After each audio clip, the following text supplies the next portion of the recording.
Worksharp made me promise to never show this on camera, but here it is. This knife does not officially exist, but it could. And that's why I'm showing it to you, because this knife represents how Worksharp is changing the knife game as we know it. Let me explain.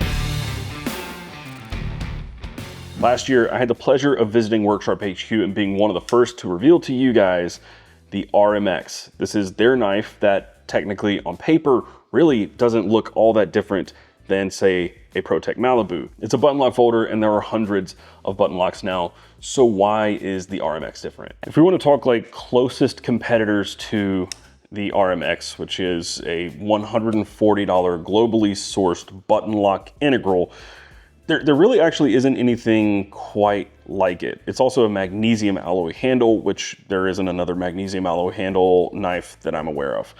But we have 3 crossbars, so not button locks, but crossbars, all USA made. We have the Hogue Deca, which is about $150-ish.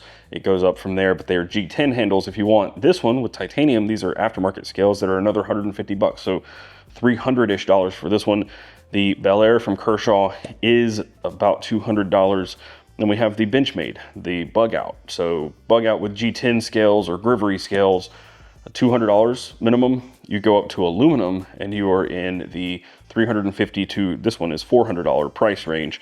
And then we have a button lock, the first button lock that's USA made, and I would say on a fairly level playing field with the RMX. You have the ProTech Malibu, made exceptionally well. It's one of the gold standards for button locks. I mean, ProTech does it exceptionally well, but the thing that the RMX has on this is that it's an integral, which may not matter to you guys, but I do really appreciate integrals. They are very strong and there's only one screw, so there's not a whole lot to go wrong with it. Whereas the Malibu here, you have a through screw right here, the pivot screw, then you have 2 body screws back here as well. So a lot more going on and a lot more that technically could go wrong. But if we're talking integrals, there's not much in the same realm. We have 2 from the same OEM, which is the Half Face Blades Disaster Folder. It's aluminum handled, $425.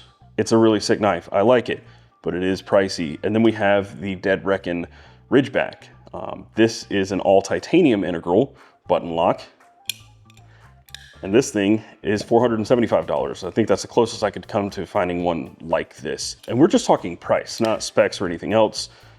Those are the only 2 that are like even close to the $140 of this. And granted, these are USA made and all of these are USA made. This is globally sourced. So it's not Chinese made, it's imported from all over the globe and then assembled in the US. But then we have 2 more button lock integrals that come to mind. We have the Grimsmo Fjell, which I don't have. It's $1,000 plus, probably like close to $1,200. And then we have the Machine Wise Sonora, all titanium, insane milling on this thing, but they're $800 plus now. So there's really nothing that is an integral button lock that's remotely close to what Worksharp is doing with the RMX. And then the other thing to consider, when you're dealing with a knife that's not an integral, you can take this whole thing apart and there's a lot of access to everything.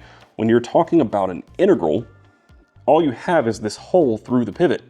That's it. And then RMX turned this into a giant window. So you can actually, I'll show you when I take these apart later, how much access you have to get into everything when you're servicing this. But the thing about the RMX is one of its coolest features is actually a gimmick. And it's not only a gimmick, it's one of many people's least favorite things about the entire knife, if not a complete sticking point for people, something that completely turns them away from the RMX. That feature is actually the pivot you see here. So the oversized pivot on the RMX is not just a design feature, it actually serves a purpose. Every single RMX that is sold ships as a manual folder like this. However, if you notice this pivot, it has ridges on it. So in the box with every RMX is not only a spare set of hardware, there's also a second pivot in there, and that second pivot turns the knife into an automatic, which is very, very cool, very unique, and it solves a legitimate problem, but it is a gimmick. The reason I'm calling it a gimmick is because it gets your attention, right? It is something new, innovative, but gimmicks, I talked about this in my last video. In fact, I called this pivot a gimmick in my last video because it is. It got your attention. If they had just come out with a standard knife, I think everybody would have just overlooked it. It wouldn't have had much of a splash, but they came up with a really cool gimmick that actually genuinely solves a problem, and that is how a gimmick is okay in my book, and for a lot of people. If the gimmick actually has some substance behind it, then I think it's fine. The problem that is solved with this RMX pivot is the fact this cartridge can be swapped out. So every knife is shipped as a manual knife, so that means they can ship it almost anywhere without problems. And then if you want to, you can make it automatic, which is a legal loophole and is very, very smart. The truth is, other than that scenario, nobody's out here swapping their pivot between an automatic and manual from week to week. You're gonna set it and forget it, and that's that. So if you want it to be automatic, sure, that might be a selling point for you. You switch it to automatic and then you run your knife like that. But if you want a manual, then it is just a bit of a gimmick. Maybe cool to try once, you switch back to manual like I did, and that's how you run it. If you want to run your knife in manual mode, there's only one way to open the knife, which is not ideal. This knife is locked closed. You have to push the button, the lock button, and flick the knife open to open it. There's no thumb stud, flipper tab, or anything. The knife is totally locked when it's shut. And I've never loved that. But Worksharp was listening, they were paying attention, maybe doing a little bit of anticipating. And their answer to this one problem, their solution, was put a thumb stud on it. So now we have the thumb stud RMX, which is the one I've wanted all along. In fact, at the end of the last video I made on the RMX, I said, I really want to see it with a thumb stud.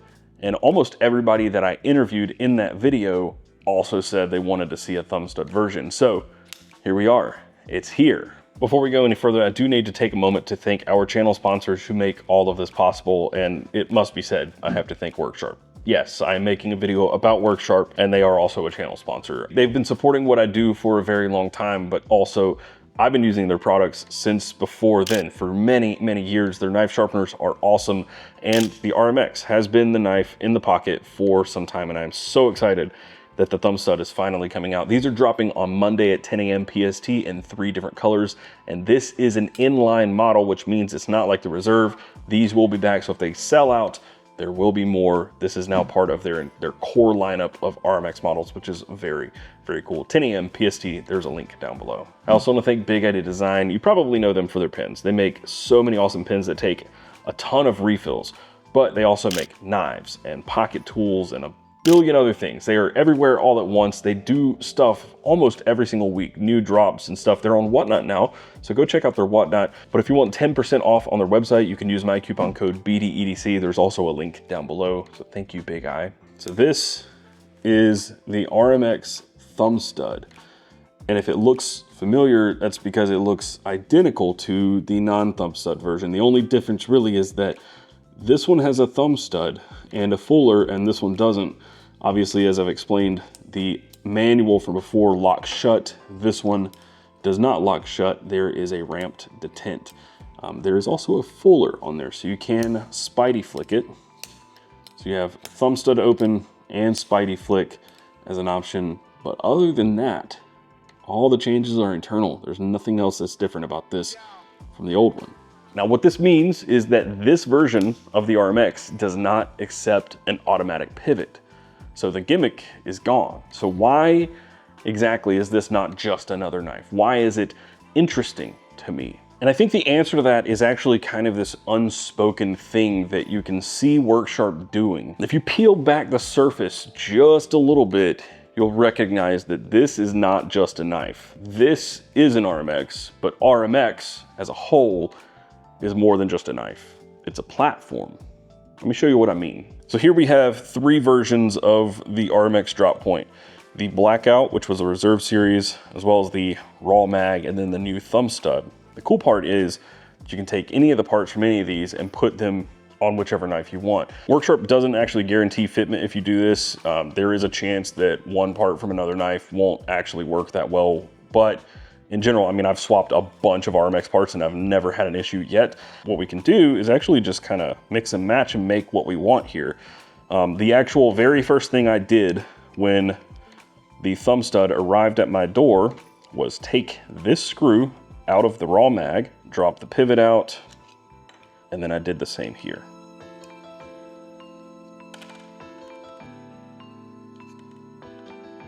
Take the blade. We're actually gonna take this one apart too.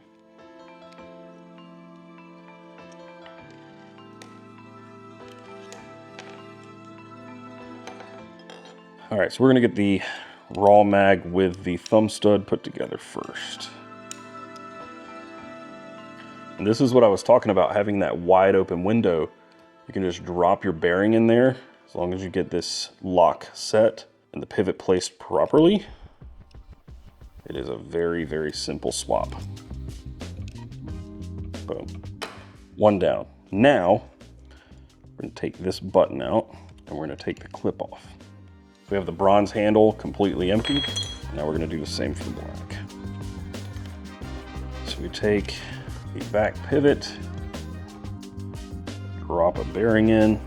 We need our spring and the lock. Drop the other bearing in, top pivot, and the screw.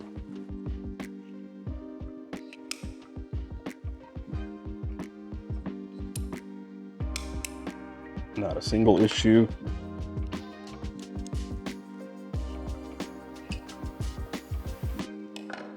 And now we have 3 previously unavailable RMXs. We have a black and silver, which is now monochromatic instead of the black and gold and gray. We have black and bronze, which looks freaking sick. And then, of course, my favorite, we have the raw mag with a thumb stud. Like that's the RMX, but man, I could put the black hardware on that. That'd look cool too. Okay, so what? I swapped some hardware on some knives. What's the big deal? You could literally do this with any knife that comes in multiple color options. So what? I get it. But the thing is, it's not just swapping hardware. You have the ability to go manual or auto pivot. You now have the option to get a thumb stud version. You could, I don't know, say put a short blade and a long handle, which brings me back to this guy from the very beginning, the Bastard RMX. We have a short reverse Tonto, green handle, black hardware, gold pivot, and a gold clip. But this was just an idea. We did this last year when I was at Worksharp, and Eric from Worksharp is like, I can make that happen. And sure enough, not that long after, he brought this out, which look at that spring. So now there's only 2 spring positions on the pivots of these. This one has a 3rd position and it is such a nasty spring. Look at this. I think the reason I'm thinking about this whole concept after getting the thumb stud is because I have this knife, because it all works together. You can see it here. I could take this short blade and put it in the raw mag long handle. And this is the vision that I see for Worksharp. Like I see a world where you could go on a website and you could buy this blade and this handle and this all black hardware, and you could have a truly custom RMX that's unique to you. And I think the way that this really differs from, say, like Benchmade's Customizer is that you have multiple blade options available, different blade steels, which Benchmade does, but then you have the option of swapping in a small blade on a long handle. If Worksharp comes out with a new blade shape, you could likely swap that in to another handle. And the options are kind of endless. You've got auto, not auto, thumb stud, no thumb stud, compact, full-sized, Warncliffe, drop point, and all these colors. And in fact, I did hear officially from Worksharp, I don't have a time frame, I don't know when it's gonna happen, but you will be able to purchase different hardware directly from Worksharp without having to buy the knife. So we have gold, this like satin gray, and black. Those will be available on their website. So that's the start. That's kind of like where I think they're headed, right? Being able to just build the knife you want, which is really freaking cool. We've been talking about a concept like this for years, and it's cool to see someone building the framework to make something like that happen. And the reason that it feels that way, and I think the reason that I respect this so much, is because Worksharp it doesn't feel like they're playing that game of here's a new knife, here's a new knife, here's a new knife. They're slowly building out this platform of one knife that has a million configurations. Now, that's not to say that all of this will work flawlessly. Like I said, Worksharp doesn't guarantee swapping all your parts in and out will work. They don't necessarily discourage it, but they can't guarantee fitment because all of these knives that get sent out to you are hand-tuned. A knife is paired with a pivot and a handle, and that is guaranteed to work. It's not guaranteed if you go swapping bits around. Things theoretically should work. I've not had a single issue. There are some limitations, however. So here I have the thumb stud blade and the non-thumb stud blade. There is one difference on this side that you can see, other than the fact that this one has a thumb stud and a fuller and this one doesn't. There is a notch right here, and that notch is actually designed to catch the spring from the auto pivot. This one doesn't have it, which means that you cannot use an auto pivot with a thumb stud. Obviously, you wouldn't want it to work anyway, because if this knife were installed, or this blade were installed into an automatic pivot, because of the change on the other side of the blade, this blade would just fly open. You wouldn't be able to close the knife and keep it closed. This one, if you look right here, this little groove is notched out. It's punched out. It is 90 degrees to the tang, thereabouts, close to it anyway. What that means is when you close this knife into a handle, the plunge is actually interfacing right here and locking this blade shut. It won't open when that plunge is down. This one, on the other hand, the thumb stud, it's ramped, and that is your detent. So the plunge pushes against this, but since it's ramped, it can slip over that, and that's what you're fighting to flick the knife open. That's your detent, is that little ramp right there. On the other hand, I was told that this wouldn't work, that a handle from a thumb stud knife wouldn't work with the automatic pivot, yet here we are. So there are things that work that are told shouldn't, but they do. I guess the point is, if you start mixing around pieces, don't expect it to be perfect. Although I have yet to have any issues swapping between all of the knives that I have, and I have a lot of RMXs. So I think it's really cool, but there are limitations. So no, throwing a thumb stud on the RMX does not magically make it the perfect knife for everyone.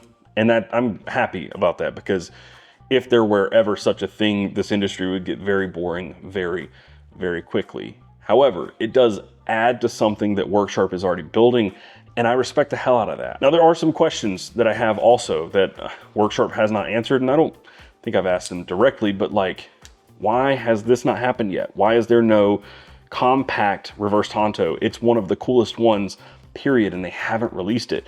They also didn't do a thumb stud with a reverse tanto, and that, I would actually prefer that. I love the reverse tanto blade. It's so slicey, but it's not available with a thumb stud. And then the biggest gripe for me is still the clip. Like, that's the one thing about this knife that I don't like now. I didn't love that the blade would lock shut and you had to flick it open with your wrist while pushing the button. I didn't love that. I overlooked it. Now we have a thumb stud. And the only thing that I don't love about the RMX now is that pocket clip. It's not bad. It's just not the greatest. But I do think it says something that I have literally hundreds of knives in this cabinet back here, and I still reach for the RMX all the time. This one right here has been in my pocket consistently since I got it. It was one of my most carried knives last year, period. I called it knife of the year. Like, it is really, really good, and I like it a lot. Now, the question I have for you guys is, out of any of the possible combinations of RMX that you've seen, what would be the one that you would want? For me, I mean, I have my bastard RMX. I love it.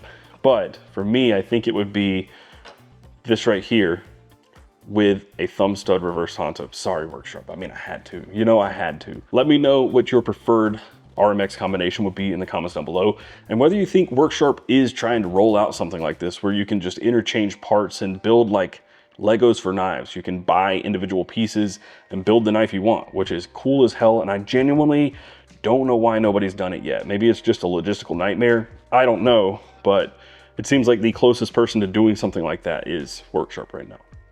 Anyway, I will see you guys in the next video, and until then, carry on.